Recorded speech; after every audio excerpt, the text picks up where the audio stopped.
সিজদার রাতও ভোর হয়, নেশার রাতও ভোর হয়।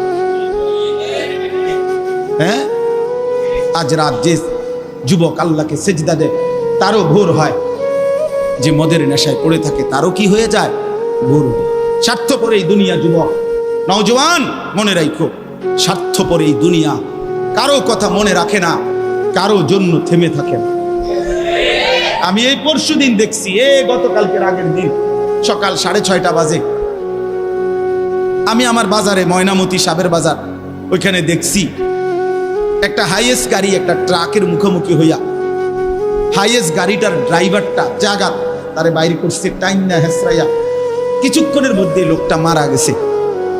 আমি একটা জিনিস খেয়াল করছি, অনেকক্ষণ তাকাইয়া আমার সাথে ড্রাইভারের আমি বললাম, কি স্বার্থপর এই দুনিয়া, একটা গাড়ি কেউ তার জন্য থামলো না, কারো হাতে সময় নাই, সবাই হরন দিয়া সাইড করে এমনে হেমনে করে সব চলে যায়, কোনো ড্রাইভারও থামে না বন্ধু, যে একটা লোক তো মরে গেছে, আরে মরে গেছে, তুই মরে গেছ, আমার হাতে সময় নেই। এই জন্য স্বার্থপর এই দুনিয়া, বড় স্বার্থপর, হয় কারো জন্য থামে না, কারো কথা অপেক্ষা করে না। চলতে তোমার কথা কেউ মনে রাখবে না। তুমি যদি নষ্ট হয়ে যাও, তুমি যদি কবরে আযাব হয়, তোমার যদি জাহান্নামের আগুন তোমারে পুড়তে হয়, আল্লাহর কসম বন্ধু, তোমার পতন তুমি করে দিলা, নিজেরে নষ্ট তুমি করে দিলা, শেষ পর্যন্ত দেখবা কেউ তোমার কথা মনে রাখবে না। এই পৃথিবী ধোঁকা, ধোঁকা। চলো এই জন্য আল্লাহর দিকে ফিরে আসি। ইল্লা মান তাবা ওয়া আমানা ওয়া আমিলা সালিহান, আল্লাহ বলে যে গুনাহ ছেড়ে দিয়ে তওবা করলো, আমি আল্লাহকে বিশ্বাস করলো এবং পুনরায় আবার নেক আমল শুরু করে দিল, ফাউলাইকা ইয়াদখুলুনাল জান্নাহ, আমি আল্লাহ ওয়াদা দিলাম, আমি আল্লাহ তাদেরকে জান্নাতেই ঢুকায়া দেব। ওয়ালা ইউজলামুনা শাইআ, কোনো জুলুম করা হবে না এক বিন্দু। অর্থাৎ পেছনের গুনার জন্য আমি লজ্জা দেব না, বরং তওবা করার কারণে, ফিরে আসার কারণে, নতুন করে আবার নামাজ সেজদা বন্দিগি পাক পবিত্র জীবন চলার কারণে এখন থেকে নিয়ে বাকি জিন্দেগির আমলের বরকতে জান্নাত দিয়ে দেব। এই জন্য প্রিয় সন্তান, প্রিয় কিশোর, নওজওয়ান, যুবক, চলো ইনশাআল্লাহ বদলাইবার সিদ্ধান্ত নেই।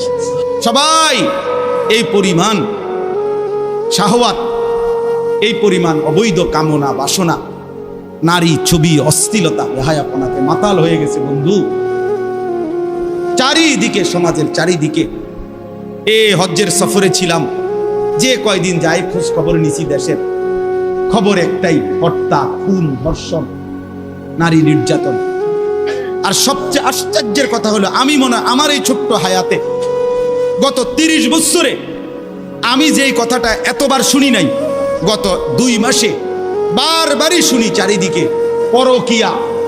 এটা এই পরিমাণ সমাজে বেড়ে গেছে, অসভ্যতা, যে স্বামী থাকতো নারী অন্য পুরুষের প্রতি আসক্ত, স্ত্রী থাকতো ওই জানোয়ার অন্য নারীতে আসক্ত, এটা খুব বেশি পরিমাণ বেড়ে যাচ্ছে, যার কারণে আপনজনকে হত্যা করতে পর্যন্ত লজ্জিত হচ্ছে না। এর চাইতে বড় আশ্চর্য, আশ্চর্য বাংলাদেশে এর চাইতে বড়, এর চাইতে দুর্ধর্ষ হত্যার ঘটনাও 2 দিনে কি হয়ে যায় খবর বোঝা যায়। কিন্তু এখানে কেন বোঝা যাচ্ছে না? বোঝা যাচ্ছে এটা স্পষ্ট, আপনজনের এটা ধামাচাপা দেওয়ার জন্য সব রকমের প্রসেসিং করা হচ্ছে, সব প্রসেসিং করা হচ্ছে। অসহায় ইমাম মুয়াজ্জিনকে বেইজ্জতি কেউ করতে পারে নাই, কোন আলেমে দ্বীন ইনশাআল্লাহ বেইজ্জতি হবেও না ইনশাআল্লাহ। মনে রেখে, মনে রেখে, গতকালকে রাত্রেও আমাদের কুমিল্লায় গত 3 মাস আগে একজন আলেমে দ্বীনকে একজন প্রিন্সিপাল বেইজ্জতি করছিল, অপমান করে সামান্য অজুহাতে মসজিদ থেকে বিদায় করে দিছিল। ওই কলেজের ছেলেরা গতকালকে রাত্রে ওই মসজিদের ভিতরে ঢুকাইয়া 9 ঘন্টা আটকাইয়া তারে, তার হাতে ছাত্রদের উপস্থিতিতে তারে পদত্যাগ পত্র দিয়া ঘাট ধরে কলেজ থেকে বের করে দিছে। আল্লাহ তাআলা বেইজ্জতি করে দেখায় দিছে। ছাত্ররা বলছে, স্যার সই দেন, আপনারে 50 টাকা দিব। মানে 50 টাকা, 100 টাকার লোভ সামলাইতে পারেন নাই, নেন। পদত্যাগপত্র সই দেন।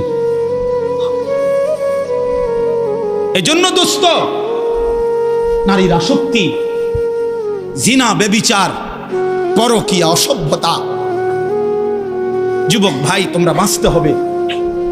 নওজোয়ান, আল্লাহ যদি হায়াত দেয় তোমরে, আগামী সময়টা তোমরা তো পৃথিবীতে থাকতে হবে। এই সমাজ, এই দেশ তো আলাদা করতে পারতা না, তুমি তো এই জমিন ছেড়ে দিতে পারতা না বন্ধু। সম্পদ যদি হয়, তোমরা সব ছেলে তো একসাথে চাঁদের দেশে যাইতে পারতা না, আরেকখানে যাইতে পারতা না। এই সমাজ নিয়ে বাঁচতে হবে, এই দেশ, এই মাটি, এই এলাকা নিয়ে তো তোমাদেরকে বাঁচতে হবে ভাইয়া। তাহলে এই সমাজ যদি তোমরা এভাবে নষ্ট করে দাও, তোমরা যদি সবাই বেনামাজি হয়ে যাও, নারী, ছবি, মোবাইলের অস্থির দৃশ্য ছাড়া যদি তোমাদের রাত না কাটে, দিন না কাটে, আগামী 20 বছর তোমরা সমাজ, তোমার অঞ্চল, তোমার ঘর পরিবার নিরাপদ থাকবে কেমনে? বাঁচবা কেমনে? চলবা কেমনে? চলবা কেমনে বলো ভাইয়া? 9 বছরের বাচ্চা মেয়ে যদি নিরাপত্তা না পায়, আমার সমাজ কি পরিমাণ অশান্ত হয়ে গেছে। হ্যাঁ, কেমনে বাঁচবা ভাই? তোমারও তো বোন আছে, তোমারও তো ছোট্ট বোন আছে, তোমারও তো ছোট বোন আছে, তোমার বোনেরও তো নিরাপত্তা দরকার। তুমি তো এই সমাজ থেকেই, এই পৃথিবী থেকেই কোনো না কোনো নারীকে বিয়ে করবা, তারও তো চরিত্রের পবিত্রতা দরকার, দরকার না?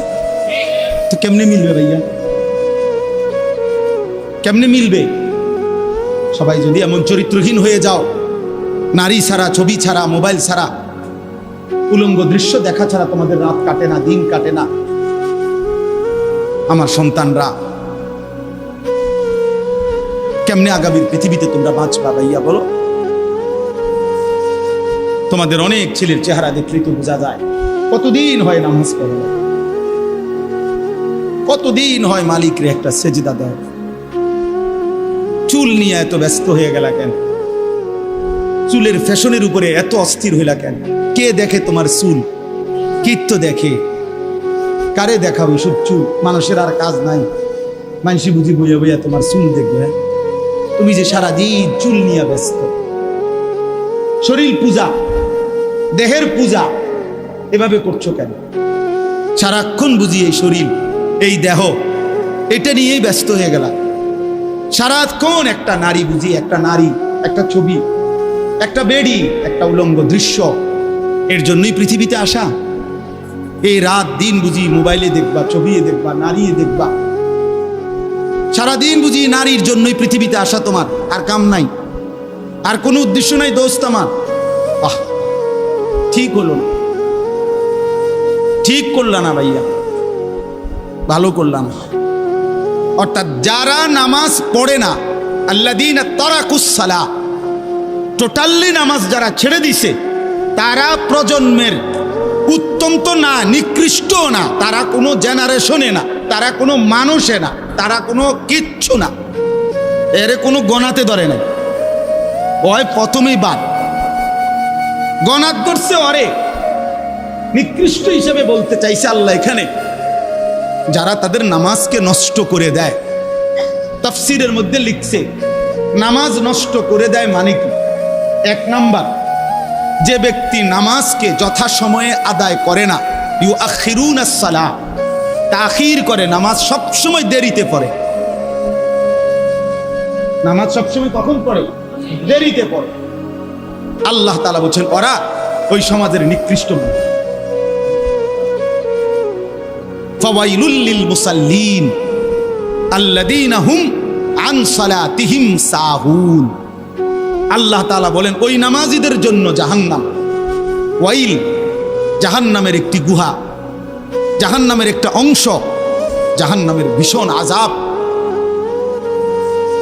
আল্লাহ তাআলা বলছে তারা আল্লাযীনা হুম আন সালাতিহিম সাহুন, যারা তাদের নামাজের মধ্যে সাহুন, অলস, নামাজকে সবসময় দেরি করে, নামাজকে সবসময় দেরি করে।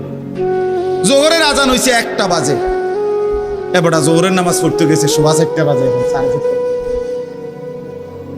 ওরা নামাজ পড়ছে লুঙ্গিটারে বইটা, গামছা একটা কান্দে দিয়া, রুকু সিজদা 3-4টা মেরে দিল আর কি। এটা নমাজ হইলে আর কি তো করতাম হুজুর, সময় কুলাইতারি না। কিটছেন আপনি, ঘাস কাটছে, এতক্ষণ গরু গোসল করাইছে, গরু গোসল করাইছে। গরু গোসল করানোটা খুব দামি দরকারি বিষয়। নামাজকে এরকম প্রতিনিয়ত যে বিলম্ব করে আল্লাহ তাআলার কোরআনের ভাষায় তারা নিকৃষ্ট মানুষ, নিকৃষ্ট মানুষ। আদাউস সালার অন্তর্ভুক্ত, আদাউস সালার অন্তর্ভুক্ত নামাজকে বিলম্ব।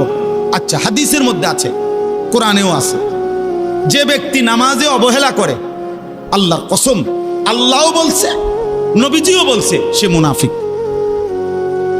ইন্নাল মুনাফিকিনা ইউখাদিউনা আল্লাহ ওয়া হুয়া খাদিউহুম ওয়া ইযা কামু ইলাস সালাতি কামু কুসালা। কোরআন শরীফে আল্লাহ মুনাফিকের এক নম্বর পরিচয় বলছে, মুনাফিক সে যে নামাজ পড়ে অলসভাবে। নামাজ পড়ে কিভাবে? তাহলে নামাজ যে পড়ে না তার ব্যাপারে বলেন, কথা বলেন না কেন? তারে মুনাফিকও বলে নাই। তুই কোনো মানুষে না বেটা, তুই কোনো কাতারে নাই, তোর কোনো আলোচনাই নাই। আলোচনা ওই ব্যক্তিরে যে নামাজ পড়ে অলসভাবে, খামখেয়ালি করে। দাঁড়াইবার কথা দুই পায়ে, দাঁড়াইছে এক পায়ে, বুঝেন? অলস নামাজের। রাসূলুল্লাহ সাল্লাল্লাহু আলাইহি সাল্লাম বলছেন, তিলকা সালাতুল মুনাফিক, ওই নামাজ মুনাফিকের নামাজ। ইয়ারকুবু হাত্তা তাগরুবা শামস, আসরের নামাজ না পড়ে যে অপেক্ষা করতেছে, অন্য কাজে ব্যস্তছে, এরই মধ্যে সূর্য ডুবে যাচ্ছে, সূর্য ডুবার কাছাকাছি। হাত্তা কানাত বাইনা কারনাই শয়তান, সূর্য ডুবার সময়ে শয়তান তার দুই শিং সূর্যের পাশে বাড়াইয়া দেয়। আল্লাহ নবী সাল্লাল্লাহু আলাইহি সাল্লাম বলেন, কামা ফানাক্কারা আরবাআন, সূর্য ডুবে যায়, এই সময় ওই আসরের নামাজের জন্য দাঁড়াইয়া 4 রাকাতে যেন 4টা ঠুক্কর মারছে। লা ইয়াযকুরুল্লাহ ইল্লা কালিলা, ঠিক মতো তাসবিহগুলো নামাজের আদায় করে নাই। রাসূল বলছে 3 বার, ওইটা মুনাফিকের নামাজ, মুনাফিকের নামাজ, মুনাফিকের নামাজ, মুনাফিকের নামাজ। তোর মতো নিকৃষ্ট নির্লজ্জ বেহায়া আল্লাহর জমিনে তো কোনো কুত্তাও হয় না, কোনো কুত্তাও তো এরকম হইতে পারে না। কুত্তাও যদি আল্লাহ তাআলা সেজদার হুকুম দিত তো সে দিত, তাকে তো আল্লাহ সেজদার হুকুম দেয় নাই, এই জন্য সে সেজদা দেয় না। তুমি নাফরমানের তো আল্লাহ সেজদার হুকুম দিছিল, দিলা না কেন? তোমার তুলনা তো জানোয়ারের সাথেও হয় না। এই জন্য তো আল্লাহ বলছে বালহুম আদাল, ওই জানোয়ারের চাইতে নিকৃষ্ট। ওর উদাহরণ নাই, ওর তুলনা কুকুরের সাথেও না, ওর তুলনা শুকরের সাথেও না। আল্লাহর কোন সৃষ্টির অন্তর্ভুক্ত না। বলো মিয়া, এত বিবেকহীন কেমনে হইলা? আফা হাসিবতুম আন্নামা খালাকনাকুম আবাসান, কি ভেবেছো বান্দা আমি তোমাকে অনর্থক বানিয়েছি? তোমাকে আমি একদিন, আমি আল্লাহ 1 সেকেন্ডে চাইলে পারি, কুন ফায়াকুন, আমি হও বললেই হয়ে যায়। সেই আমি 9 মাস কেন লাগাইলাম? 9 মাস লাগাইলাম। আরে বলো কি বান্দা, নিজ হাতে খালাকতুহু বিয়াদিয়া, আল্লাহ বলেন আমি আমার নিজ কুদরতি হাতে আমার বান্দাকে আমি বানাইছি, আমি বানাইছি। বড় যত্ন করে 1 ফোঁটা নাপাক পানির মধ্যে এত চমৎকার ডিজাইন পৃথিবীর কেউ কল্পনাও করতে পারে না। ইন্না খালাকনাল ইনসানা মিন নুতফাতিন আমশাজ, বীর্যের 1 ফোঁটা থেকে আমি আল্লাহ তাআলা মানুষকে বানিয়েছি। এত সুন্দর চমৎকার নাক কান ডিজাইন। কোন পানির 1 ফোঁটার উপরে, 1 ফোঁটা পানির মধ্যে কেউ কোনো ডিজাইন করুক, কি দিয়ে করবে? পানির উপরে ডিজাইন করে কেমনে? আবার রব্বুল আলামিন বলে সেই পানির নাপাক ফোঁটা দুর্গন্ধযুক্ত, আমি তার মধ্যে এমন সুন্দর একটা ডিজাইন করেছি।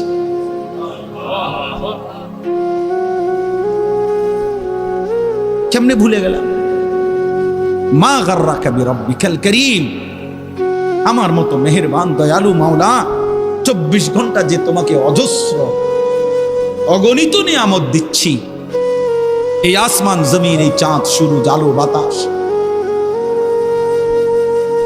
1 সেকেন্ড বান্দা এই বাতাস বন্ধ করে দিলে তুমি নিশ্চিহ্ন হয়ে যাবে। তুমি এই পৃথিবীতে নিঃশ্বাস ত্যাগ করে মৃত্যুবরণ করবা। একটা নিঃশ্বাসের জন্য তুমি এতটা মুখাপেক্ষী আমি আল্লাহর কাছে, সেই আমাকে একটা সিজদা দিবা না? সেই আমাকে একবারও ডাকবা না?